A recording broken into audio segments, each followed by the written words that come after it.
Let's scoot ahead. Lyon, PSG in the other semifinal. I mean, just when you think you watched the classic of classics, Barcelona, Chelsea, the shutout, Barcelona losing at home. This is crazy. What could possibly top this? Shout out to you, man. You called it last week. You said that you were more excited about Lyon PSG, and I think you were right on target with that one. Where do you want to get started with this match? Okay, so an absolute classic here. Lyon 3, PSG 2. Oof. In terms of starting, though, that scoreline, not indicative of the way this one started. Sakina Karshawi starts the match essentially being shot out of a cannon. She gets the ball to the end line almost right away, fires in a cross that would have just bounced off of Tabitha Chewinga's skull into the back of the net without any real effort to head it, even though we know she's great enough to have headed it. But Endler was able to just get her left hand on there and redirect it a little bit. There was almost a PSG opening goal. They were immediately putting the pressure on Lyon. Everything we talked about, and I appreciate you noting that I said I was more excited for this one. I say a lot of things, so it's good that some of them can end up being right occasionally. But it felt like a lot of the things we talked about last week where PSG was going to be amped up. They were going to be like ready to be physical and to take the fight to Lyon. That played out, it felt like, right away.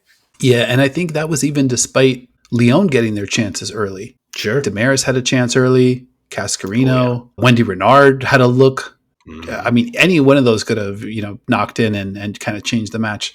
But it did feel like PSG was in prove a point mode. They were like tired of being little sister to the Lyon's big sister, and they were determined to say, "Hey, we're at your level. We're not afraid of you. We'll come into your house again and outplay you and get out of here with an advantage going back home." And that's exactly what they did. Karshawi was awesome. Chewinga, so tough to defend. There was real drama in the first half with regard to, okay, which way is this going to go? Because I think both teams looked very potent. I always like to play the game with myself where I'm like, all right, who's more likely to score next? And that was probably as 50-50 as it gets until PSG gets on the board. I'm glad you even used the term 50-50. I think DAZN showed the graphic in like right around the 37th minute. That possession was still 50-50 at that point. I think Lyon ended up kind of scooting ahead even with that PSG opener, but it felt 50-50 37 minutes into the match. But then you mentioned the opening goal. Sandy Baltimore with just the hezzy, and then boom, gets to the end line in the blink of an eye, fires it into Katoto in the 44th minute.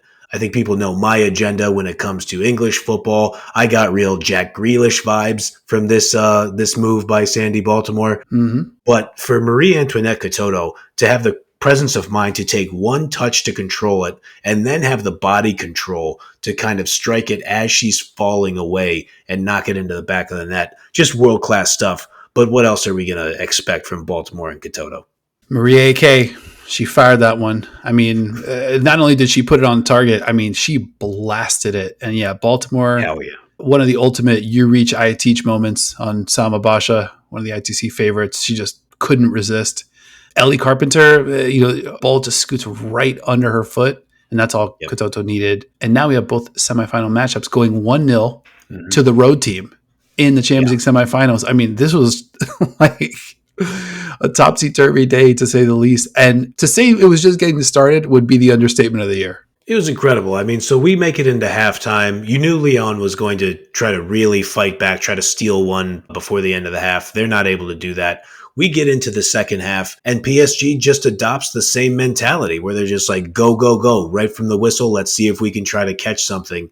The ball gets knocked around in the back. I mean, we're looking at like the 47th or 48th minute. Like, we're just out of halftime. Selma Basha, again, not a great moment for her. I mean, all respect to her. I think everybody knows she is on the short list as a future ITC Hall of Famer. We love and appreciate Basha Ball on this podcast.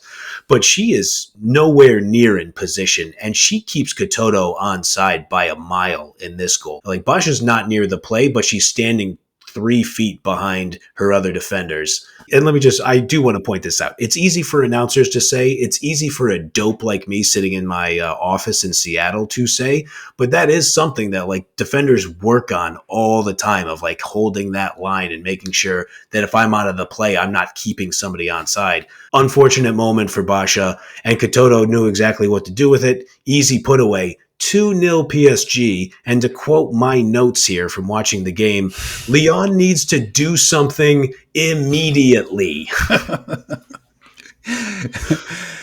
Real quick though, on that second goal, I thought it was very emblematic of the type of game PSG was trying to play. They were just going to try to win as many one-on-one battles as they could. Mm-hmm. And I think within that sequence, you had Jackie Grunin, you had Sakina Karshawi, Grace Guerrero, Sandy Baltimore, Tabitha Chawinga, all kind of going one-on-one with a Lyon player, outworking them, controlling, finding the next pass. And, Chawinga's shot gets deflected. And like you mentioned, Katoto, another no-doubter. 2-0 PSG in Lyon.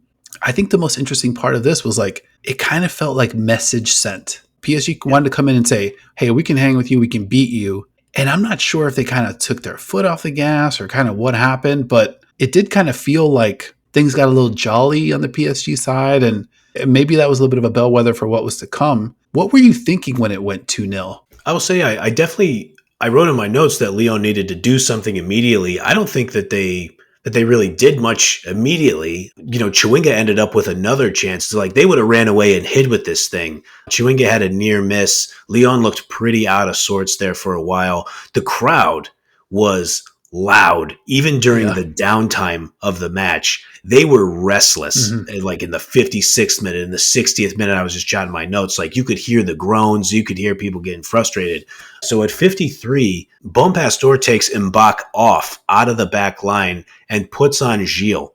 Sonia Bonpastor's coaching record, pretty much unimpeachable. Great move, Sonia, because Gilles came in there.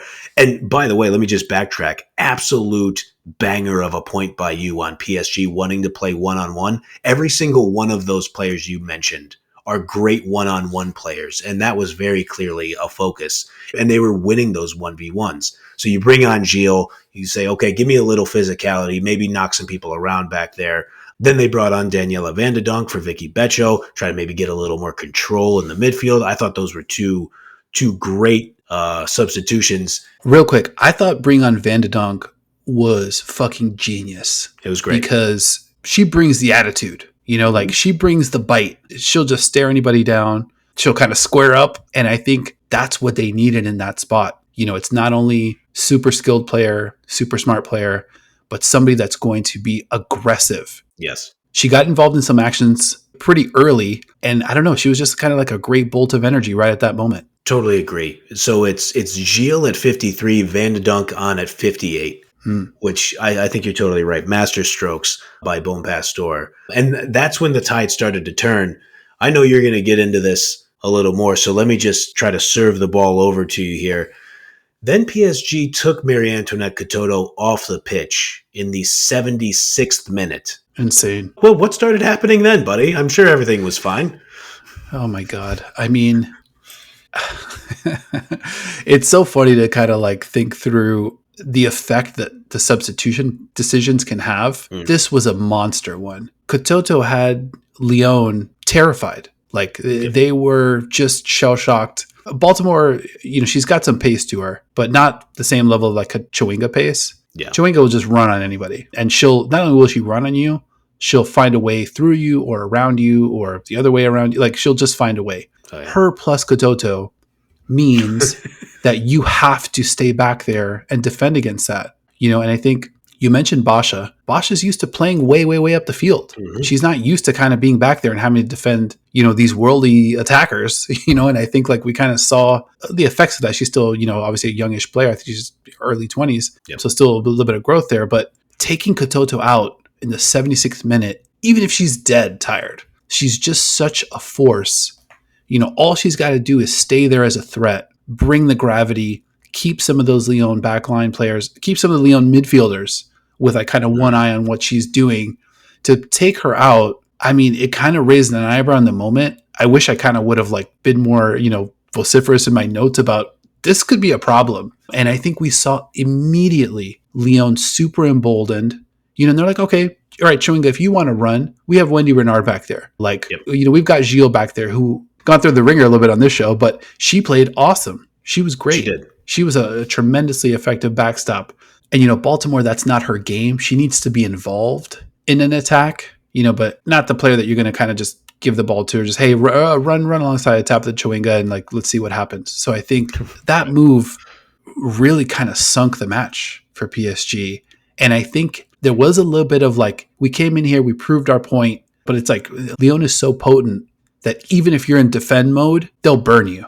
Once the dam broke a little bit, it was just hands on head. There was just confusion. I mean, like the whole tenor of the match just shifts 180 degrees. I mean, I just couldn't agree with you anymore, man. And when you talk about that dam breaking, the first major crack in that dam is obviously the D&E goal in the 80th minute. Mm-hmm. So, we're talking moments after Katoto comes off. Lyon continues to press. D&E gets her goal. And right there, it's easier to say now, but like to take people behind the curtain, I had to watch the game after the fact. And so I was texting Dino like while it was happening. He already knew the results. He's in the firm no spoilers camp. So he's like barely saying anything back to my comments as I'm watching this thing back, which was totally expected. But as soon as the D&E goal happens, I text you and said, everything's different now. Yep. Even with 10 minutes, I expected at least probably another 5 of extra time. I think we ended up getting nearly 10. But once you're down 2-1 at home, it sounds simple to say, everything has to change because now an equalizer for PSG knows, even an equalizer, like, okay, then we have to win the next match. We can't get away with a draw. And you could say it now. Everything had shifted. PSG felt like they were on their heels the moment that ball goes over the line from D&E. Mm-hmm. Yeah, and I think Lyon, it's such a bad confluence of events for PSG fans and supporters because like you lose your big bad up front, and now Lyon is just basically, all right, the strict American history teacher, he's out sick today.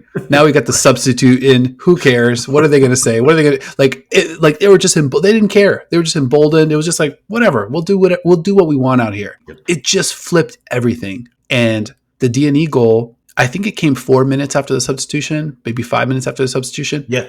But the goal was coming. Like even in that 5-minute stretch, you were just like it turned on an instant. So I mean, when D&E scores on that one, 0% surprised. You knew it was coming. Lyon was pressing. The quality was there. They were getting the ball in dangerous areas. Yeah, totally. And what happens, and we've talked about it with PSG, we talk about it with Barcelona. What happens is when you have these like superlative teams with a ton of talent on them, like, yeah, they're going to hold the ball. They're going to keep possession.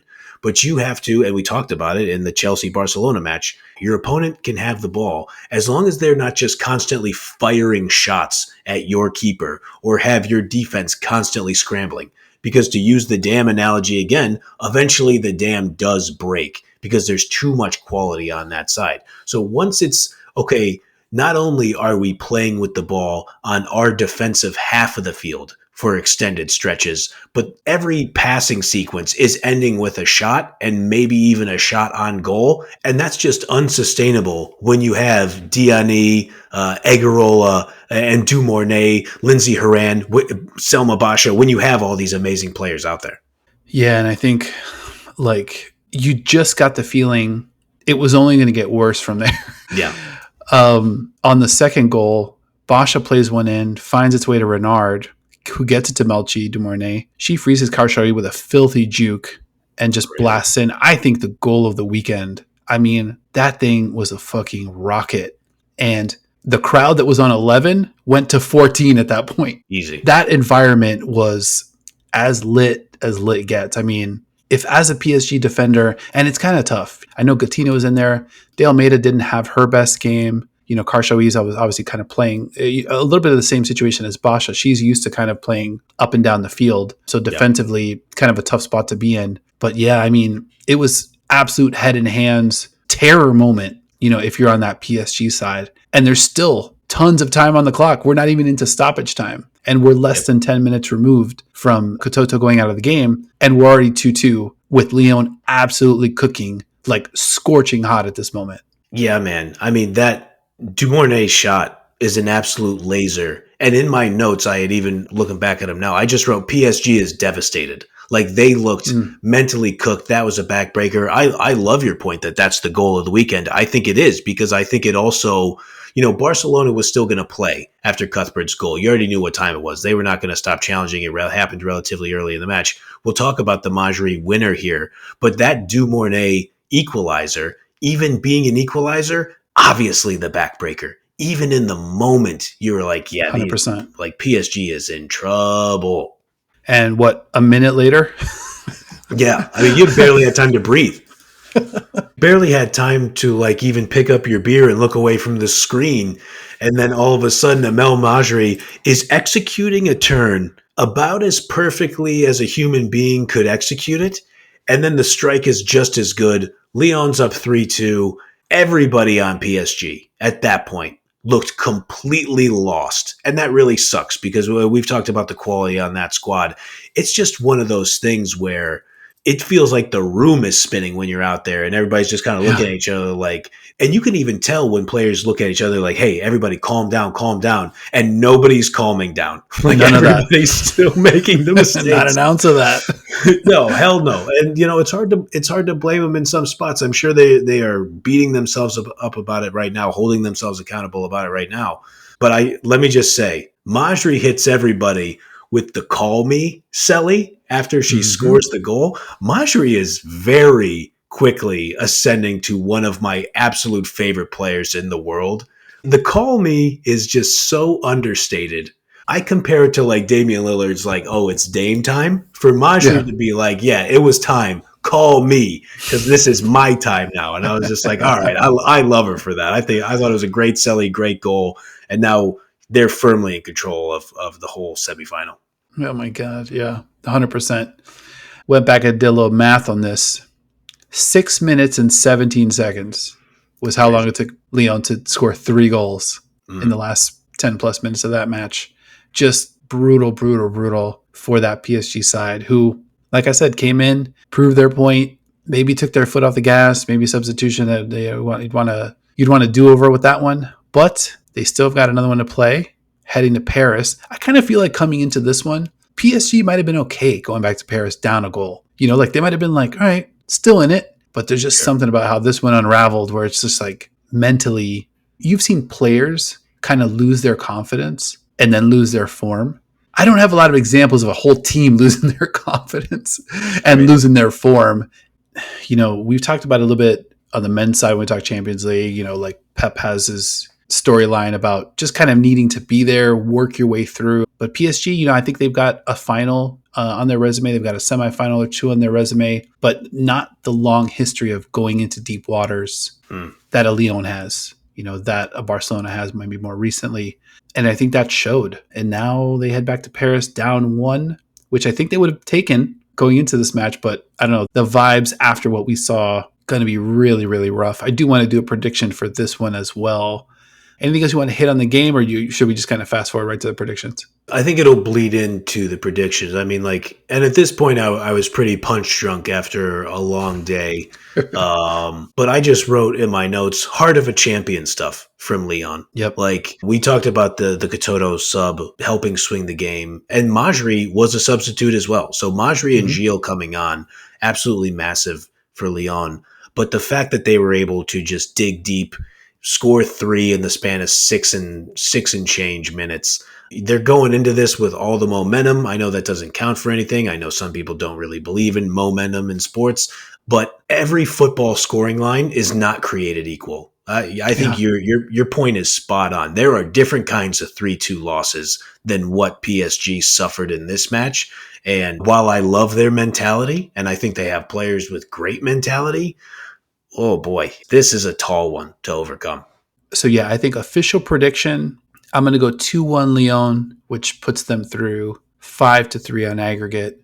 I think the pedigree shines through. I think the momentum carries forward. I think just mentally, just too much to overcome. I mean, I think, they had that long history between the two teams, and this was just tough to have a bigger gut punch. I think there was a Champions League final, way back in the day that might be on the level here, but this one just felt so brutal. I don't know. I'm very curious to hear your prediction.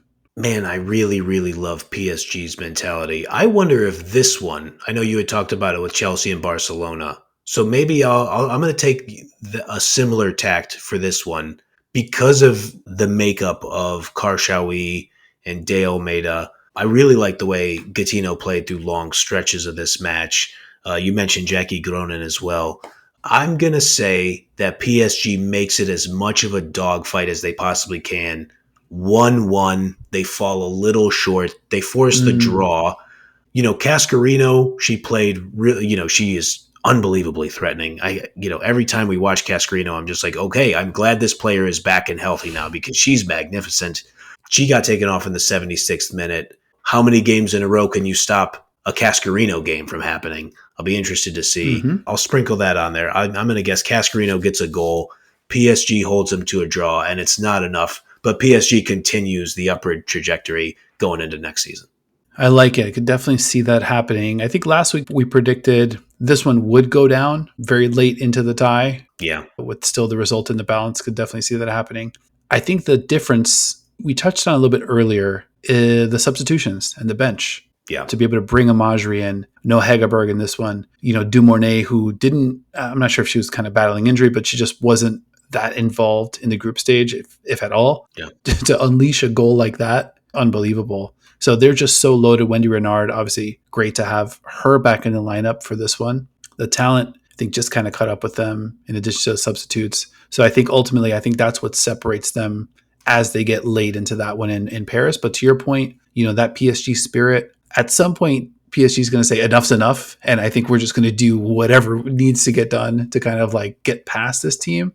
Could be next weekend. This one going down Sunday, April 28th, 10 a.m. Eastern, 7 a.m. Pacific. A little early, but not too early. I know you're a little bit of an early bird, so hopefully we'll be able to live text this one. Oh, yeah, we're making that happen, no doubt. I'll make sure I get enough sleep. 7 a.m., that's easy enough for Champions League football. All right, man. Anything else you want to hit before we get out of here? I think that's it. I mean, there's just no chance that we're going to be dissatisfied with the next two matches. I know I'm setting the expectations high, but 0. What could happen to make both of these not absolute bangers? I mean, an act of God, earth, God, I don't know. If these four teams play next weekend, we're going to be here. It's going to be exciting. It's going to be borderline historic. I mean, you talked earlier about the zone stepping their game up. It just feels like every week the product is more polished. The storylines are more interesting. We're getting deeper and deeper into it, getting more and more feedback from the people that, watch our little show and just kind of live and breathe with these matches along with us. It's just, I don't know, man, something's definitely cooking here. Just really excited to be a part of it. Really good time to be a women's football fan. 100%. Yeah, man. Best tournament in the world. I think I can comfortably say that. I know we're not supposed to compare these things. I'll make sure not to compare it next time any international play goes around. But what's not to love about the Champions League this season? So looking forward to the next two matches. Absolutely. Still feels like any team can win it. That's true. Things can break a specific way. And I mean, it might get flipped upside down another 2 or 3 times before we get into the final. All right, man. I think we did it. It's been another episode of Into the Channel. Thank you for watching, listening, liking, subscribing, just playing, hanging out with your boys. And remember, like if you liked, and subscribe or follow Into the Channel, YouTube, Spotify, Apple Podcasts, or wherever you like to watch or listen at ITC_pod on X. Earlier this week, we covered the other banger, Barcelona, Chelsea. Definitely check that one out if you haven't already. And a big thank you to my co-host as well, Mr. Grant Engel, for never getting rattled after going up 2-0, keeping his composure all the way through 90 plus minutes. Doesn't matter how much stoppage time you add. He's ready. We're ready. You already know what time it is here at the ITC. I appreciate that. And listen, to all of our pals who watch and listen to the program, let that match be a lesson to you. Stick by. I'm not saying this because of any YouTube metrics that might benefit us, obviously, but you should watch the entire episode all the way through. You never know what could happen in the last 10 minutes. So there could be surprise predictions. I could fall out of my chair and something funny could happen. You never know. So thank you for rocking with us. Thank you for sticking with us as long as you do watch and listen, and we will see you next time.